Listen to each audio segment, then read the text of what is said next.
अस्सलाम वालेकुम दोस्तों, वेलकम है आपके मेरे यूट्यूब चैनल पाइपिंग नॉलेज में। Today we are going to discuss about in the oil and gas piping में एज ए सुपरवाइज़र आपको फेज़ वाइज क्या क्या नॉलेज है, फेज़ वाइज क्या क्या होता है, फैब्रिकेशन के अंडर में कौन कौन सा स्कोप है। सपोज़ कीजिए कि अगर आपने 10 साल या 5 साल कहीं पे काम किया है तो आप कैसे एक्सप्लेन करेंगे कि मतलब कैसे हमारा फैब्रिकेशन क्या है, इरेक्शन क्या है, या क्या क्या एक्टिविटी होती है हमारे प्लांट में। एज ए इंजीनियर या सुपरवाइज़र आपसे अगर कोई पूछता है कि आपने लास्ट 10 ईयर में या 5 ईयर में आपने क्या क्या एक्टिविटी की है, तो उसके रिलेटेड मैं आपको एक शॉर्ट वीडियो में बताने वाला हूँ इससे रिलेटेड। तो अगर आप नए जॉब पे जा रहे हैं तो एक्टिविटी अगर आप समझने की बात करें तो सबसे पहला स्टेप होगा जो आपका फैब्रिकेशन होगा। फैब्रिकेशन में क्या है कि आपके जो फिटिंग्स स्टोर का मटेरियल होगा या कंज्यूमेबल स्टोर का मटेरियल होगा वो एज पर क्लाइंट रिक्वायरमेंट वो आपको फिटिंग वो अपने स्टोर में क्लाइंट से ला करके अपने स्टोर में यार्ड में वो रखेगा, या अगर आपका पाइप होगा तो पाइप आपको डायरेक्टली डिलीवर करेगा।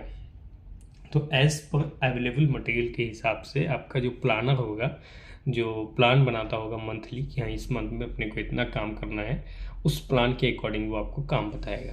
तो कहने को मतलब एक मेन प्लानर है, फिर एक साइट का प्लानर हो गया, फिर उसके बाद आप उस एक्टिविटी को कर रहे हैं। तो जैसे प्लानर है सपोज़ कीजिए, तो वो प्लानर क्या हुआ कि मंथली प्लान बनाया, वो मंथली प्लान बनाने के बाद आपकी जो साइट का प्लानर है उसको भेजा, और साइट का प्लानर आपको वो एक्टिविटी करने के लिए बोलेगा। तो उसको पता है कि इस लाइन का मटेरियल ऑलरेडी स्टॉक में है, इसका पाइप स्टॉक में है, तो वो आपको काम करने के लिए देगा, सबसे पहली चीज़।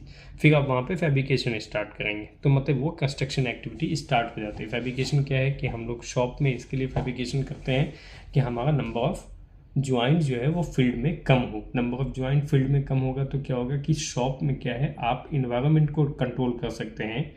आप जैसे रेनिंग सीजन में भी काम सकते हैं, सनी सीजन में भी काम कर सकते हैं, अगर वेदर कोल्ड है तो भी आप काम कर सकते हैं। शॉप में क्या है, ओपन एरिया में जॉब करना है तो आपको रेन होगा या विंटर होगा या फिर कोल्ड होगा या स्ट्रॉम होगा, जो धूल वाली आंधी चलती है, तो आप उसमें काम एक्टिविटी नहीं कर सकते। तो पहला फोकस रहता है कि मैक्सिमम स्पूल को शॉप में फैब्रिकेशन किया जाए। तो आपका जो कंस्ट्रक्शन एक्टिविटी होगा उसमें मेजर रोल है construction, erection, support fabrication, support installation and welding और fit up activity, that kind of activity होता है। तो ये चीज़ें तो आपकी कॉमन हो गई जो आपको करना है। तो ये आपको प्लान करना है कि हमारा कौन सा कंस्ट्रक्शन करने का है, किसका फिटअप करना है, किसका इरेक्शन करना है। तो ये एक बेसिक वर्क है सुपरवाइज़र का।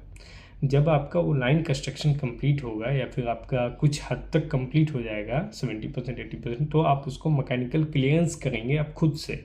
मैकेनिकल क्लियरेंस आप खुद से करेंगे तो उसमें क्या बेनिफिट है कि उसमें जो आइटम जैसे वॉल्व इंस्टॉल करना है या फिर गैसकेट इंस्टॉल करना है या फिर जो भी उसका आइटम सब है, फिटअप वेल्डिंग तो आपने कर दिया, बोल्टिंग करना बाकी है तो बोल्टिंग करेंगे, मैकेनिकल क्लियरेंस करेंगे। जब आपका मैकेनिकल क्लियरेंस आपकी तरफ से कंप्लीट हो जाएगा तो फिर क्या है, एक टेस्ट पैक मिलता है। टेस्ट पैक मतलब जो आपके सिस्टम वाइज और सब सिस्टम वाइज जो है वो टेस्ट पैक को फॉलो करते हैं। तो टेस्ट पैक को आपको मैकेनिकल क्लियरेंस कंप्लीट करना है।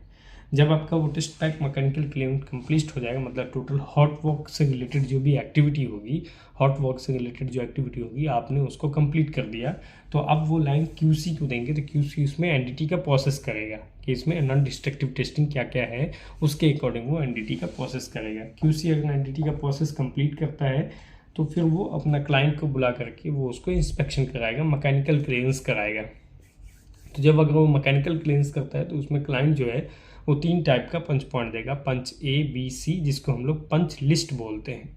तो वो पंच लिस्ट क्या है कि उस पंच लिस्ट में आपको फाइनल पता चलेगा कि ये टेस्ट पैक में क्लाइंट ने हमको क्या क्या पंच लिस्ट दिया है। तो क्या क्या पंच लिस्ट दिया है, तो आप उस पंच लिस्ट में जो भी ए कैटेगरी का पंच पॉइंट होगा आप उस ए कैटेगरी के पंच पॉइंट को क्लोज करेंगे।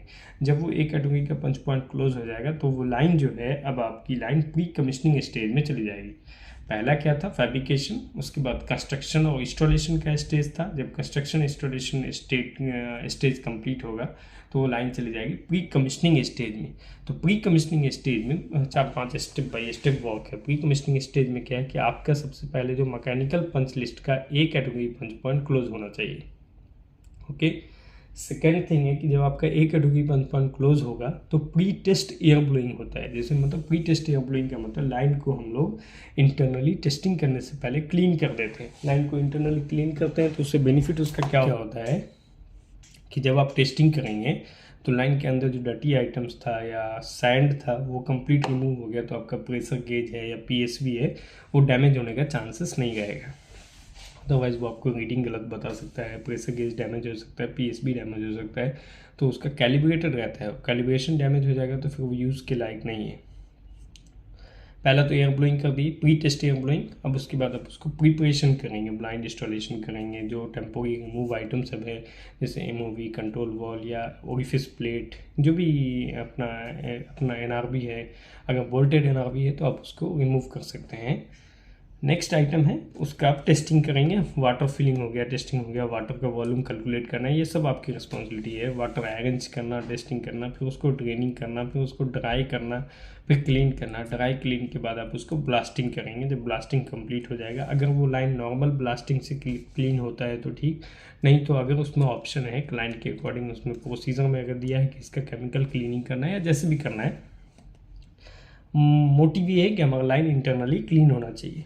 तब हम लोग मूव करेंगे, ये प्री कमिश्निंग कंप्लीट होगा तो हम लोग मूव करेंगे री स्टेटमेंट की तरफ। जब हम लोग री स्टेटमेंट करते हैं लाइन का, तो मतलब हमारा जो भी बी कैटेगरी और सी कैटेगरी पंच पॉइंट था हमारे लाइन में, तो उस बी और सी कैटेगरी के पंच पॉइंट को टारगेट करके क्लोज करेंगे।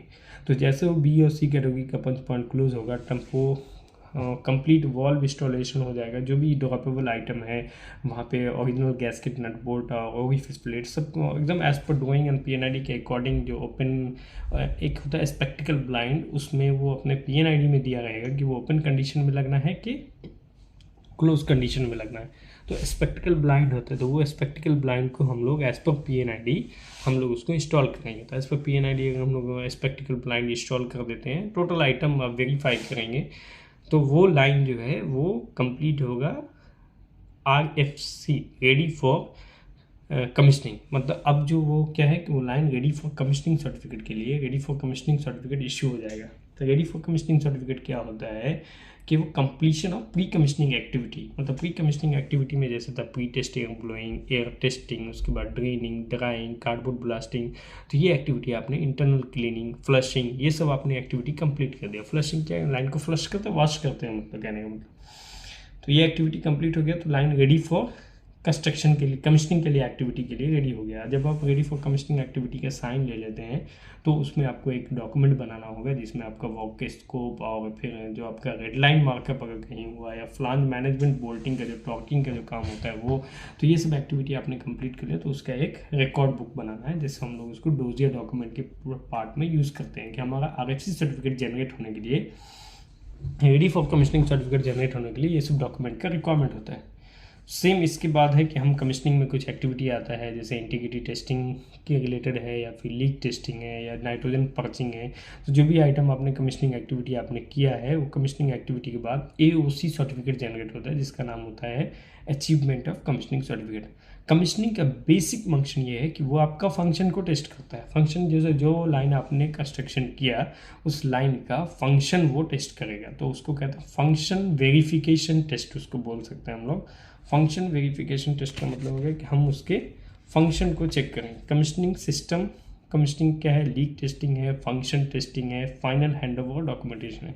तो ये आपका फाइनल प्री का, अच्छा ओके, डोजियर डॉक्यूमेंट, तो फंक्शन टेस्टिंग कर ले तो वो कंप्लीट हो गया अगर आपका फंक्शन टेस्टिंग। कन्फर्मिटी चेक भी कहते हैं। कन्फर्मिटी चेक का मतलब आप एकदम 100% कन्फर्म कर लिए कि हमारा वो कन्फर्मिटी चेक है, एज पर प्रोसीजर उसका टेस्टिंग कंप्लीट हुआ या नहीं, लीक टेस्टिंग हुआ कि नहीं, मैकेनिकल कंप्लीशन का जो पंच लिस्ट सब था वो 100% क्लोज हुआ कि नहीं, सिस्टम का लीक टेस्टिंग भी चेक करते हैं, वो लीक टेस्ट हुआ कि नहीं। सिस्टम को हम लोग स्टार्टअप करने की पॉलिसी की तरफ आगे बढ़ेंगे। तो ये हो गया AOC certificate. Achievement of commissioning, achievement of commissioning certificate का जब आप डोजियर डॉक्यूमेंट बनाएंगे, मतलब वो फाइनल सबमिट करेंगे, तो उसमें डोजियर डॉक्यूमेंट में आपको प्री कमिश्निंग का जो चेकलिस्ट होता है वो चेकलिस्ट चाहिए, कमिश्निंग का चेकलिस्ट चाहिए, रेड लाइन मार्कअप चाहिए, RFC सर्टिफिकेट चाहिए, रेडी फॉर कमिश्निंग सर्टिफिकेट था, RFC सर्टिफिकेट चाहिए, दूसरा AOC सर्टिफिकेट जो हम लोग जनरेट किया, अचीवमेंट ऑफ कमिश्निंग सर्टिफिकेट। तो ये डॉक्यूमेंटेशन का रिक्वायर्ड है। अभी सक्सेसफुल कमिश्निंग किसको कहते हैं? अगर एक लाइन हमारा सक्सेसफुली कमिश्निंग हो गया, तो सक्सेसफुल कमिश्निंग के लिए कहने का मतलब है कि नो लॉस एक्सीडेंट, मतलब उस कमिश्निंग में कोई लॉस एक्सीडेंट नहीं हुआ, नो इक्विपमेंट और पाइपिंग डैमेज, हमारा कोई इक्विपमेंट और पाइपिंग डैमेज नहीं हुआ, no on test on test product within the reasonable period. जो हमारा जो प्रोडक्ट निकलना था तो वो ऑन टेस्ट प्रोडक्ट जो है वो रीजनेबल पीरियड में हमारा निकल गया। नो इन्वायरमेंटल एक्सीडेंट, मतलब वो कोई भी इन्वायरमेंटल एक्सीडेंट नहीं हुआ। कमीशनिंग की तरफ से कमीशनिंग में एग्जैक्टली हम लोग क्या क्या करते हैं, तो कमीशनिंग में ऑपरेशनल टाइटनेस, ऑपरेशन व्यू से हम लाइन का टाइटनेस चेक करते हैं, सिस्टम को फ्लश करते हैं, सिस्टम फ्लशिंग करते हैं। नेक्स्ट है हमारा ड्राइंग एंड इनर्टिंग। ड्राइंग का मतलब लाइन को हमने ड्राई किया, और इनर्टिंग का मतलब है कि हमने उसमें नाइट्रोजन फिल कर दिया, तो उस लाइन में जो पहले से गैसेस थी वो gas out of the line हो गया।